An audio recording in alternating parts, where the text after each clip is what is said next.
A&M today with a story that says how quarterback play has impacted the college football playoff race. Yeah, you got to have an alpha. Very rarely can you not. You just have a workman-like guy. But there's also some quarterbacks we thought would be very much involved in that playoff race that really haven't shown up yet. Sam, your thoughts about your story? Yeah, it's interesting to see, because I think if we would have done this in the preseason to think, okay, what quarterbacks are going to impact the playoff race, you would have had names like Garrett Nussmeier at LSU, Arch Manning at Texas, Cade Klubnik at Clemson, and all of those teams right now are on the outside looking in. Clemson very much feels like it's out at this point. Texas and LSU on the bubble, but really feel like on the outside of the bubble at this point. And you've got a lot of guys on this list who have been impressive that are guys that we didn't expect. I don't know, even though I think even maybe the most optimistic Indiana fans, I don't know if you would have said, hey, are they going to be 7-0 and beat Oregon on the road with Fernando Mendoza being a Heisman Trophy candidate? Not so sure about that. Dante Moore, I think, depending on who you talk to, I think there was some expectation. The optimism on Dante Moore coming into the season was very, very high coming out of Eugene. A lot of comparisons with him and Bo Nix and what they thought Dante Moore was capable of. So I'm not certainly surprised by it. But Gunnar Stockton is one that I think has taken a big step forward. I think you got to give CJ Carr at Notre Dame a lot of credit. And the biggest one, the most unexpected on this list, is Trinidad Chambliss at Ole Miss. Yeah. No, he wasn't even the starter coming in, but yet here he is helping them contend for a playoff spot and be right in the middle of the mix, and a tremendous story as a Division II transfer from Ferris State. So it is a really good exercise to look at what we thought were our priors and our preconceived notions coming into the season versus what has actually played out. Well, I mean, you mentioned some of the bubble teams too. Miller Moss had a fantastic game last week against Miami, and now Miami is actually behind the 8 ball in the ACC race, not necessarily the CFP race, but with some of the other teams in the league having easier schedules on the way out, they may not wind up in the championship game and just have to wait and find out what their seed is, after the season is over. And that's due in large part to what Jeff Brom has done year in, year out with these transfer quarterbacks, but Miller Moss, the latest one, I'm curious to see what happens when he gets one that he develops for a couple of years.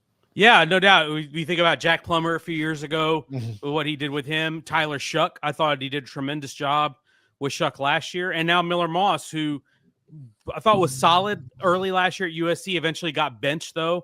And Miller Moss is not a guy who's going to wow you. He's not going to stuff the stat sheet. He's not going to win the combines.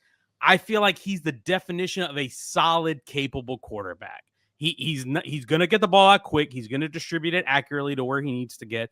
He's not a super plus athlete, but he gets the job done, I think, for the most part for them. And if he's surrounded by a good supporting cast, which they have, and when Isaac Brown is healthy, it helps them a whole lot, then you can make something happen with that. And you're right. I am curious to see, with considering how he's developed the transfers, I am really curious to see how Jeff Brom does with one of his own eventually. Sam, the 3 biggest games on paper this weekend are in the SEC as far as just ranked versus ranked teams go. I mean, you're just talking about Trinidad Chambliss. They're heading to Ole Miss, heading to Norman to take on Oklahoma. Got Missouri at Vandy, and then A&M favorites rolling into Death Valley against LSU. And while the coaching carousel story is also happening simultaneously, it's like kind of side-eyeing Brent Venables and Brian Kelly a little bit about, like, you're not like up next, but you're not maybe far down the line either. Obviously a huge weekend, but where are you in the Aggies rolling into Death Valley and LSU, needing a win here in some ways, but A&M trying to remain amongst the top teams in the country? Yeah, this feels like almost an elimination game of sorts for LSU. Like, they got to win this one at home. This is a spot where, Mike Elko has talked a lot about shedding the disbelief and shedding this feeling that the other shoe's going to drop. Well, if you're going to do it, this is the spot to do it. Go into Death Valley and beat a desperate LSU team at home on a Saturday night. That is going to be I know that LSU has not played well, particularly offensively. They have not protected Garrett Nussmeier very well. And so I do have my doubts that LSU can pull that game off. But it's Saturday night in Death Valley. Like, you know how crazy the crowd's going to be with a number 3 team, 7-0 team coming to town. And as Mike Elko said earlier this week, A&M has yet to go in, since they've been in the SEC, they have yet to go into LSU and win on the road. Go ahead. I'm sorry.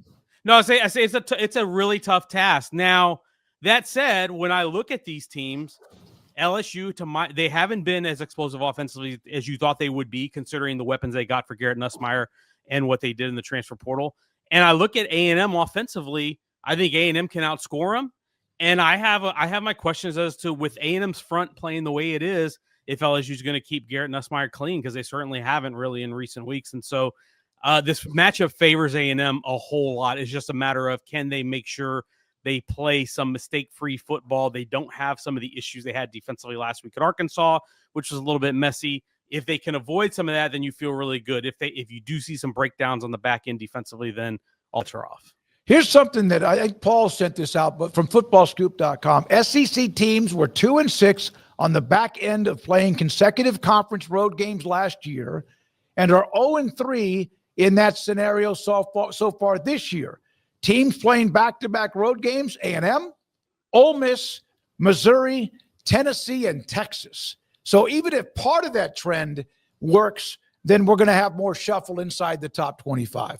No doubt. And I will say one thing that I do think works in A&M's favor a little bit, and this may seem like a minor thing, but I think it does matter in the grand scheme, is they did not have to play a night game at Arkansas last week. So that means, and I know their game was delayed from a 2:30 kick to 4:30, but they still got out of there a reasonable time. So you weren't getting home necessarily at 3 or 4 in the morning, which you do if you're on a late night game, and it's a night game at LSU. So I feel like they're not having that tight, short turnaround that you sometimes get, where you get the really late night game and then you get 11 o'clock kick the next week.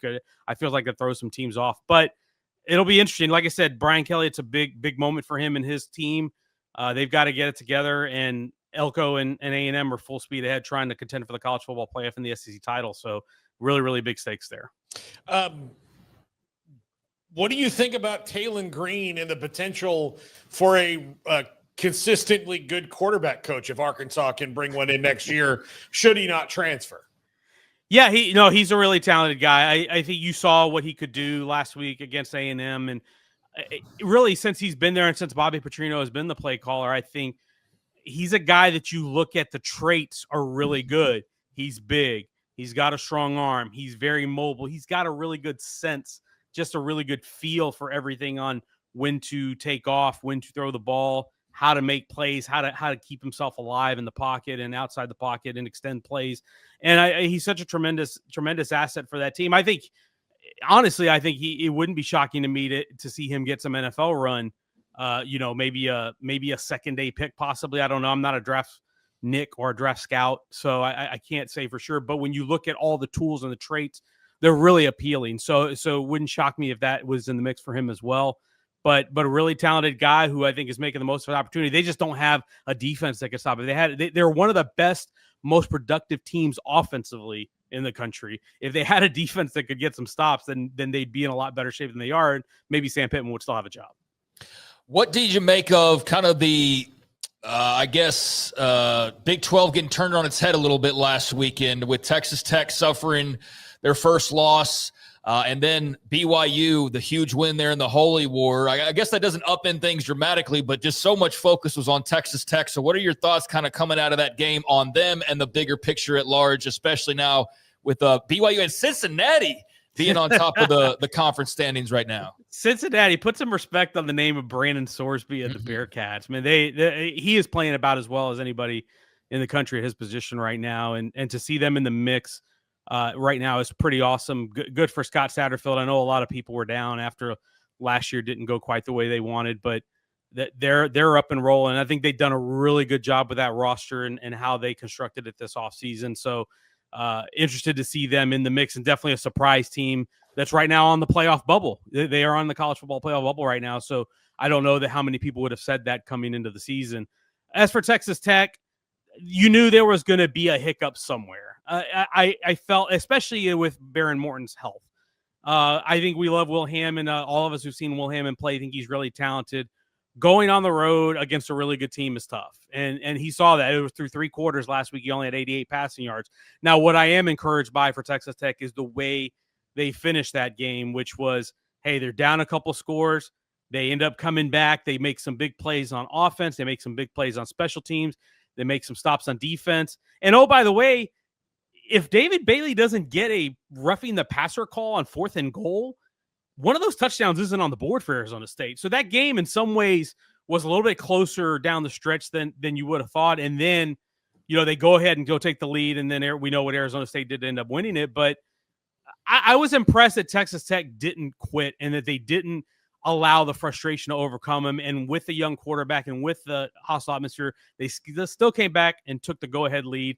So I think that bodes well for them moving forward. And I know they still have BYU on the schedule, obviously Oklahoma State this weekend. I still think the schedule sets up really well for them down the stretch. And I still feel if Hammond can continue to grow, it looks like he'll start this week. He can continue to grow and get his footing under him, and they can get Baron Morton back. I still think this is a team in really good shape. What do you think of the votes of confidence this week from two teams? Wisconsin everywhere. Everywhere. Yeah. Auburn didn't like officially say that, but they might as well have. We kind of all know where this is headed. Are these just like send us money and we'll fire the coach kind of things? Probably. I think it's a few things. Is you got to set a baseline expectation to let people know, hey, it costs a lot of money to fire this coach. And so if y'all want it done, then y'all better help out. But Wisconsin to me is one that feels just a matter of time. I don't know, after getting shut out a couple times and the way the vibe is there, I just don't know how Luke Fickell makes it. Mike Norvell is, and Paul, you would know that one better than me, but I feel like that one is almost, I know the Stanford loss was really, really bad, but I still feel like that one could go either way. And so I'm really interested. Auburn is the one out of Florida State and Auburn. I almost would be more willing to bet on Auburn because you know how crazy their boosters are, and they will run you out in a heartbeat. Let's not forget they ran Gene Chizik out 2 years after winning a national championship. Yeah. So they have no problem pulling the trigger. And I did find it amusing that Hugh Freeze almost asked for a vote of confidence because someone asked him in the press conference, hey, will you be looking for a vote of confidence or something from your AD? And he's like, that sure would be nice. And I just found it interesting because I don't know that I've ever seen a coach publicly ask for his AD to come out to make a positive statement about his program. But yeah, I think all those three jobs are ripe for possible changes.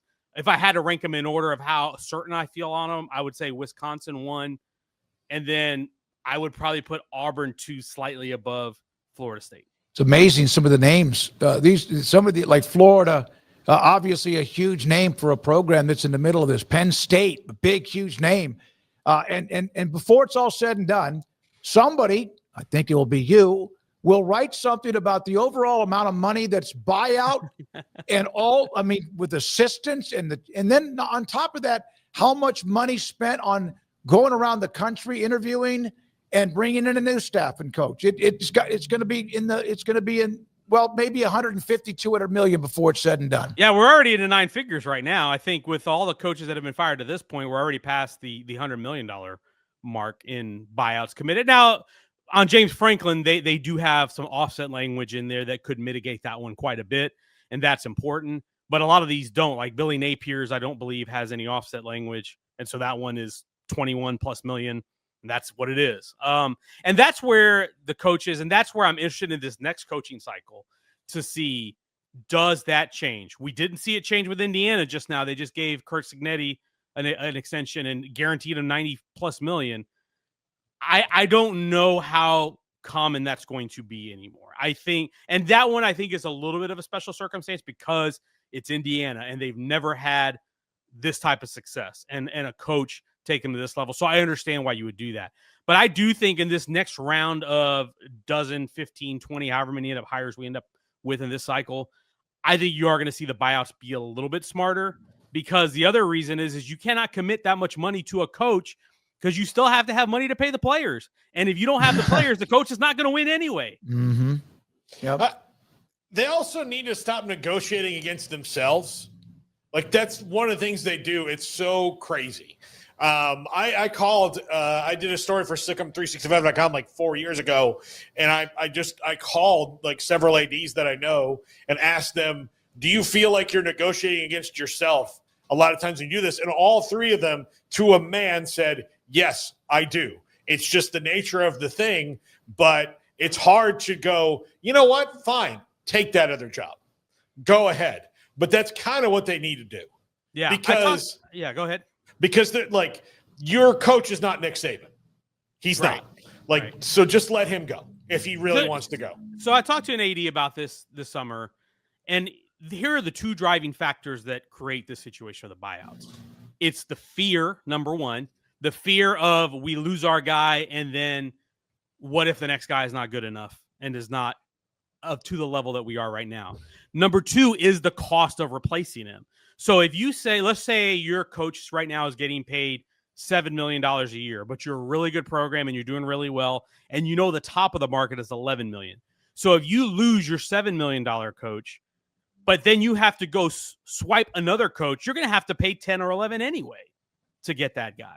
And so is it worth it to spend the extra money to go poach somebody, or would you rather just pay that extra money to the guy you have and not have to change anything? So those are the two things. I think the fear is the biggest driving factor, because the fans, and this is unique to college football as opposed to pro football, the rabid nature of college football fans and the connection and the passion, the emotion, and the donor involvement, where you have big money donors who can have their say because of how much money they donate, that can really push things over the top and say, you know what, this is my guy, and I'm going to put this money up for him so we can keep him, or help put money up for him so we can keep him.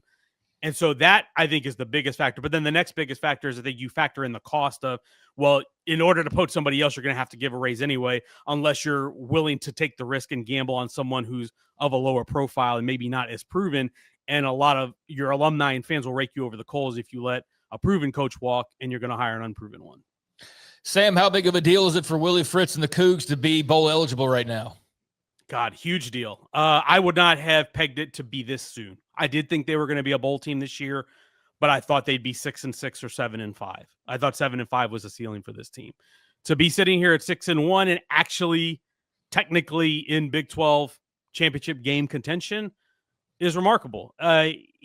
Willie Fritz is a builder, and he's a winner, and he's done it everywhere he has coached. We've seen it. His track record is there for everyone to see. But I thought it was going to take longer than it has.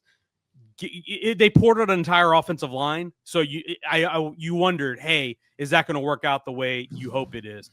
They got a lot of different skill position players. So Connor Wegman has been terrific. Tanner Koziel, the tight end, has been terrific. The defense, even though they had a coordinator change when Shieldwood left to Texas Tech, they hired Austin Armstrong from Florida. That hasn't really missed a beat. They've still been really good defensively.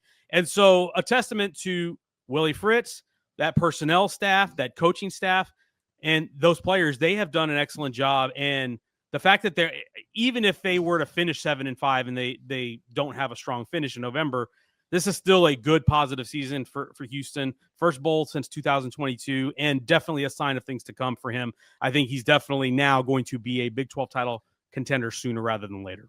Rank these in order of these three coaches who want to get back in the game of who will be hired first. Ed Orgeron, Jimbo Fisher, or Jon Gruden in college? Who will be hired or who should be hired? Who would be the favorite? Who will be hired first? Jimbo Fisher, because he's, I think, the least furthest removed, because he's been in it. So I think he would be first. Ed Orgeron second, and Gruden third. I'm not really on the Gruden groomers thing. I don't understand that one. I know why he was a hot name 10 years ago or 15 years ago. I don't understand why it's a thing now. We're right now watching Bill Belichick fail at North Carolina. We have saw Herm Edwards fail at Arizona State. Not to say that every NFL coach is going to fail, but college football is a different deal, man. It's not, you can't just take some NFL coach and just plug them in and say, hey, it's going to work out. So I understand if Gruden wants to do it. Will somebody hire him? Sure. Somebody hired Trent Dilfer the last couple cycles ago, and we saw how that worked. So sure, somebody would hire him, but I just don't understand that one. Jimbo, I would say this. Of the three, the highest ceiling, maybe at Orgeron, depending on the job you put him in, just because of his recruiting ability. I think Jimbo's recruiting ability is really good too, but Jimbo Fisher, to me, has to answer some questions about program management, because he had every resource under the sun at Texas A&M, and it crumbled under his watch because of how that program was managed and how much of a mess it was. And we've seen what has happened since Mike Elko has taken over. So I do think he's a good football coach. I think he's a smart guy. I think he's a really good offensive mind. I think he has to change a lot of things and adjust a lot of things about his approach to succeed at the next level. But I do think with as many jobs going to be open, it would not shock me to see somebody give him a chance. All right, Sam, thank you, buddy. Great to see you. Con time on Thursdays around 3:30